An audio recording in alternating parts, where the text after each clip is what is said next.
ఏపీలో రాజకీయాలు శరవేగంగా మారుతున్నాయి. టీడీపీ జనసేన పొత్తు మరింత బలపడుతోంది.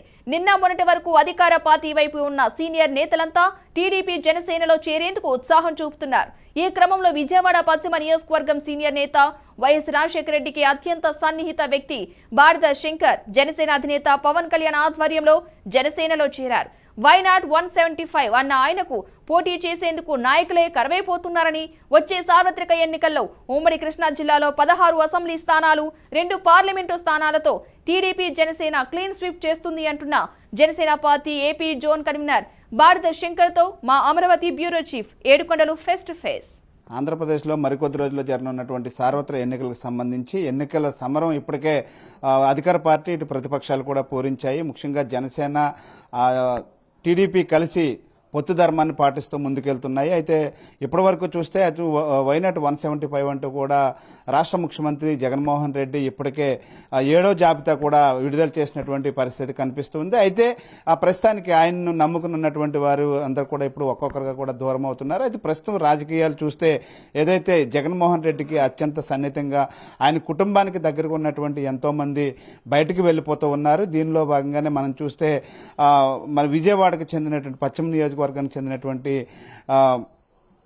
వ్యక్తులు ఎంతోమంది కూడా ఇప్పటికే బయటకు వెళ్ళిపోయినటువంటి పరిస్థితి కనిపిస్తుంది. ఇందులో భాగంగానే బాడిత శంకర్ గారు ఆయన గతంలో రాజశేఖర రెడ్డికి అత్యంత విధేయులు, ఇప్పుడు ప్రస్తుతం జనసేన పార్టీలోకి చేరారు. జనసేన పార్టీని గెలిపించడమే లక్ష్యంగా ఆయన ముందుకు సాగుతున్నట్లుగా తెలుస్తుంది. ఆయన మనతో ఉన్నారు, వారిని అడిగి తెలుసుకుందాం.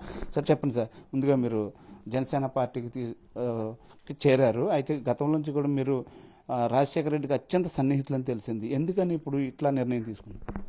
కాంగ్రెస్ పార్టీలో ఉన్నప్పుడు రాజశేఖర రెడ్డి గారి కాంగ్రెస్ పార్టీ ఉన్నాం కాబట్టి రాజశేఖర రెడ్డి అభిమానులుగా ఉన్నాం. ఆయన అందరికీ అందరవాడుగా, అందరికీ అనుకూలంగా, అన్ని వర్గాలకి ఉండే వ్యక్తి రాజశేఖర రెడ్డి గారు. మేము ఆయన ఉండగానే ప్రజారాజ్యంలో, చిరంజీవి గారి నాయకత్వంలో ప్రజారాజ్యంలో చేరాం. ఇక్కడ ప్రజారాజ్యంలో చేరిన తర్వాత 3 సీట్లు కూడా గెలిపించడానికి మేము కృషి చేసి 2 సీట్లు గెలిపించి 1 సీటు స్వల్ప మెజార్టీతో, అది రాజశేఖర రెడ్డి గారు ఇక్కడున్న లోకల్ నాయకత్వం అంతా కూడా మూకమ్మడి దాడి చేసి ఆ సీట్ను పోగొట్టారు. అది ఓడిపోయింది కూడా వంగవీటి రాధా గారు కేవలం 500 ఓట్లతో.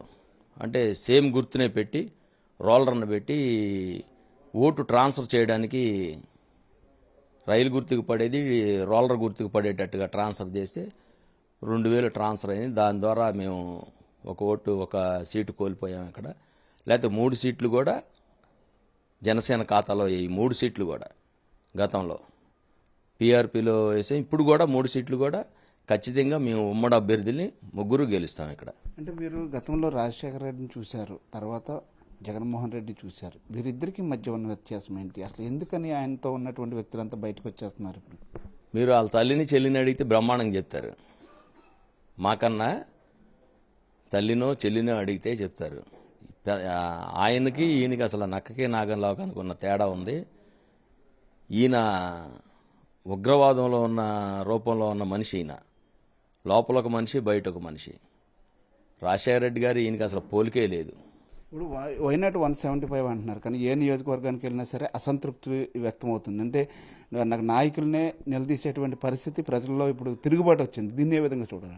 వైనాట్ 175 ఆయనే చెప్తున్నాడు, నేను 105, 110తో నేను అధికారంలోకి వస్తాను, మీరు వెళ్ళిపోయిన వాళ్ళని ఎవరినైనా ఒక ఎమ్మెల్యే వెళ్ళిపోతున్నాడు అనుకో, ఆయన పిలిచి ఆయన చెప్పే మాట ఏంటి, మన అధికారంలోకి వస్తున్నావు అన్నా, ఇదిగో రిపోర్టు, నువ్వు కొద్దిగా ఎడ్జిలో ఉన్నావు, 5000 మెజార్టీలో ఉన్నావు, నువ్వు వెళ్ళబాకు, కావాల్సిన ఖర్చు కూడా మేమే పెడతాం, నువ్వు వెళ్ళబాకని బతిమలాడుకుంటున్నాడు. బతిమలాడుకున్నా ఏ ఎమ్మెల్యే కూడా ఆయన దగ్గర ఉండే పరిస్థితి లేదు.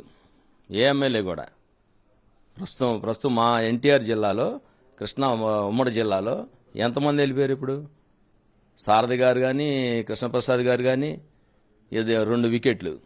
ఎంపీ అసలు నీ క్యాండిడేటే లేడు. విజయవాడ ఎంపీ క్యాండిడేట్ లేడు నీకు ఫస్ట్ నుంచి కూడా. ఇటు నుంచి వచ్చిన వ్యక్తి నానిని పెట్టుకున్నావు. నాని అనక ఒక్క కార్యకర్త కూడా, తెలుగుదేశం కార్యకర్త వెళ్ళాల.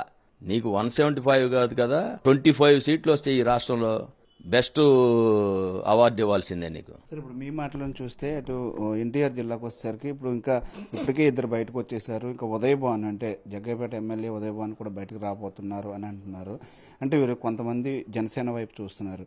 వారు వస్తే మీరు ఎట్లా ఆదరిస్తారు? ఉదయ్ భాన్ గారు సోమిడు చాలా నీతివంతం.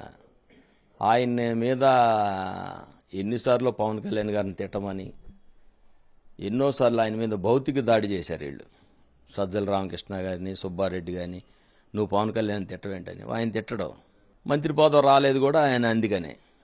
ఆయన ఉదయభాను అనే అతను వచ్చినా ఆశ్చర్యపడవసరలా. కానీ ఆయన మీద మేమే చూస్తాం, మేమే చేస్తాం, మీరు ఉండండి. ఉదయభాను అనే అతను బయటకు వస్తే కృష్ణా జిల్లా సేఫ్. జగ్గైపేట నుంచి కైకులూరు వరకు ఉమ్మడి కృష్ణా జిల్లాలో 16కు 16 సీట్లు, ఒక్కటి కూడా మిస్ కాదు. ఉదయభాను అనే అతను ఈ జనసేన పార్టీలోకి కానీ వస్తే కానీ మేము ఆహ్వానిస్తాం. ఖచ్చితంగా 16 సీట్లు గెలుస్తాం, 2 ఎంపీలు గెలుస్తాం. ప్రతిపక్షాలు అంటే జనసేన టీడీపీ కలయిక మీద అధికార పార్టీ నాయకులు చేస్తున్నట్టు వ్యాఖ్యలను ఏ విధంగా చూడండి? ఏం చేస్తారు వాళ్ళు? మూకమ్మడి దాడేగా చేసేది. ఒక పవన్ కళ్యాణ్ మీద, చంద్రబాబు మీద, లోకేష్ మీద. నువ్వు నీ చెల్లి దాడి చేస్తుంది, నీ చెల్లి మీద ఎన్ని అవాకు చవాకులు మీరు పేలుతున్నారు. ఒక ఆడపిల్ల మీద ఆమెకి సమాధానం చెప్పలేక ఆమె మీద భౌతిక దాడులు చేపిస్తున్నారు. ముందు వాళ్ళ చెల్లినో వాళ్ళనో అరికట్టాలి తప్పితే మా మీద ఏముంది అసలు? ఇప్పుడు వాళ్ళ చెల్లికి సమాధానం చెప్పమానండి. ఎవరైతే ఈ మూకమ్మడి దాడి చేస్తున్నారో వాళ్ళందరూ, నీ చెల్లి చెప్తుంది, నువ్వేం స్పెషల్ స్టేటస్ తెచ్చావా, రైల్వే జోన్ తెచ్చావా, బ్రాందీ అమ్ముకుంటున్నావు, ఇసుక అమ్ముకుంటున్నావు, వీటికి సమాధానం చెప్పలేక నువ్వు ఆ అమ్మాయి మీద దాడి చేస్తున్నావు. నువ్వు నీచమైన సంస్కృతి ఈ వైకాపా పార్టీ పెద్దలది కానీ, వైకాపా లీడర్లు కానీ, ఎంపీలు కానీ, ఎమ్మెల్యేలు కానీ. విజయవాడ పశ్చిమ నియోజకవర్గం వచ్చేసరికి ఇప్పుడు టీడీపీ జనసేన మధ్య కొంత విభేదాలు ఉన్నాయి. అంటే జనసేన మాకే కావాలంటుంది, టీడీపీ మాకే కావాలంటూ కూడా, ఏదైతే అటు మైనార్టీ నుంచి నాకు కావాలంటూ కూడా ఇప్పటికే కొంతమంది ఎదుర్కొచ్చారు. దీన్ని మీరు ఏ విధంగా ముందుకెళ్ళబోతున్నారు? ఎవరైనా తెలుగుదేశం అయినా జనసేన అయినా ఆది నాయకత్వాన్ని గౌరవించాల్సిందే. నేనే ఇందులో 30 సంవత్సరాల నుంచి ఉన్నాం, 40 సంవత్సరాలు 2 సార్లు ఎమ్మెల్యే చేసాం, మేమే పోటీ చేస్తాం, మాకే సీట్ ఇవ్వాలి, లేదంటే మేము ఆత్మహత్యలు చేసుకుంటాం, లేదంటే ఇప్పుడు దాకా నేను పార్టీని 10 సంవత్సరాలు మోసా నాకే సీట్ ఇవ్వాలంటే అది జరిగే పనే కాదు. మీరు ఎక్కడైతే ప్రజల్లో ఉన్నారో, ప్రజల నుంచి సర్వే ఏ విధంగా వచ్చిందో ఆ సర్వేలను బట్టి చంద్రబాబు గారు కానీ, పవన్ కళ్యాణ్ గారు కానీ ఎవరో ఒకరికి, ఇది పశ్చిమ సీటు తెలుగుదేశానికని వెళ్ళొచ్చు, జనసేనకని వెళ్ళొచ్చు, మూకమ్మడిగా వస్తే ఎవరికి వచ్చినా సరే అందరం ఐక్యమత్యం ఉండి గెలిపిస్తాం. అటు అర్రం జాగి గారు చెప్తున్నారు, నిన్న ఒక లేఖ రాశారు, ఆయన కొంచెం అసంతృప్తి వ్యక్తం చేశాడు. 60 సీట్లు అడిగాము కాదంటున్నారు, ఎల్లో మీడియా చేసిన ప్రసారానికి అని చెప్పేసి పవన్ కళ్యాణ్ గారికి సలహా ఇచ్చారు. మీరేం చెప్తారు? ఏం లేదు, అట్లాగేం లేదు. కళ్యాణ్ గారికి ఒక అవగాహన ఉంది. ఆ అవగాహన మీద 40 వచ్చినా, 50 వచ్చినా, 60 వచ్చినా ఏ ఒక్క సీటు కూడా ఓడిపోకూడదనే ఆయన సంకల్పం. 40 తీసుకున్నా 40 గెలవాలి. అది 98%. అంటే అవతల వాళ్ళకి డిపాజిట్ రాకుండా అనే లక్ష్యంతోనే కళ్యాణ్ గారు ఉన్నారు. వీళ్ళేది చెప్తూ ఉంటారు పెద్దలు, ఆయన కళ్యాణ్ గారు ముఖ్యమంత్రి అవ్వాలి, నేను చూడాలనేది ఆయన కోరిక. తీరుద్దేమో చూద్దాం. ఖచ్చితంగా ఈ ఎన్నికల్లో తీరుద్దని మా ఆశ. చంద్రబాబు నేనే ముఖ్యమంత్రి అని, నేనే చూస్తానని చంద్రబాబు గారు చెప్పలేదు కదా. దాంట్లో షేర్ ఉంటుంది. ఆ షేర్ని బట్టి, మా సీట్లను బట్టి, దాన్ని బట్టి మేము ముందుకెళ్తాం. ఇప్పుడు మీరు ఏ స్వార్థం లేకుండా ఇప్పుడు జనసేనలో చేరారు. మీరు ఏం కోరుకుంటున్నారు? జనసేన పార్టీ టీడీపీ కలయికని మీరు ఏ విధంగా స్వాగతిస్తున్నారు? మీరు ఆ పార్టీకి ఏం చేయబోతున్నారు? నేను కోరుకునేది ఏం లేదు. కళ్యాణ్ గారు సీఎం అవ్వాలి, ఈ రాష్ట్రం బాగుపడాలి, ఈ రాష్ట్రం పేద ప్రజలకు అండగా ఉండాలి అనేదే ముఖ్యంగాని నాకు పదవి రావాలనేది ఏమీ కాదు. ముందు కళ్యాణ్ గారు ఈ రాష్ట్రానికి పేద ప్రజలకు అండగా ఉంటారని ఆ ఉద్దేశంతోనే జనసేన పార్టీలో చేరమైంది.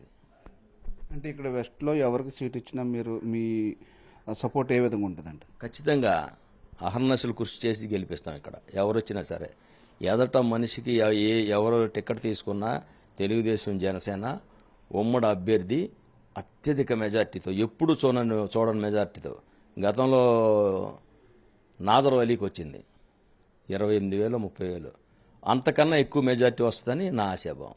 ఉమ్మడి అభ్యర్థిగా ఎవరిని పెట్టినా రికార్డు స్థాయిలో ఆయన గెలిపించి తీరుతామంటూ కూడా బాడి శంకర్ గారు అయితే చెప్తున్నటువంటి పరిస్థితి.